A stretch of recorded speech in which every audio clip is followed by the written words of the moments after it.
శ్రీశైల భ్రమరాంబికా చెల్లి, ఏంటి అంత ఎత్తున ఉన్న శ్రీశైల శిఖరం వదిలి ఈ దుర్గమ్మ కొండకొచ్చావు?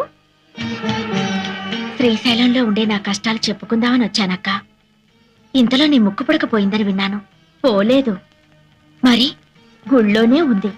గుళ్ళోనే ఉందా? కృష్ణవేణి చెల్లి నా ముక్కు పుడక అందుకోవాలని ఉరకలేస్తుంది. అది జరిగితే ప్రళయం వస్తుందిగా, అందుకని నేనే తీసేశాను. ఎక్కడుంది?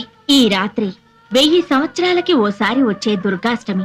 7 గ్రహాలు మకర రాశిలో కలుస్తాయి. చంద్రగ్రహం సూర్యగ్రహం మాత్రం కన్యారాశిలో ఉంటాయి. ఆదిశక్తి అపరజ్యోతి అయి ఆకాశంలో వెలుగుతుంది. త్రిమూర్తులు కూడా ఆ జ్యోతికి యజ్ఞశక్తిని ధారపోస్తారు. ఈ రాత్రి ఆ దివ్య గడియల్లో ఎవరైతే నా వ్రతం చేస్తారో వాళ్లకు నా ముక్కుపుడక దక్కుతుంది. నీ వ్రతం నేను చేస్తానక్కా. ఏంటి శ్రీశైల భ్రమరాంబికవు? నువ్వు నా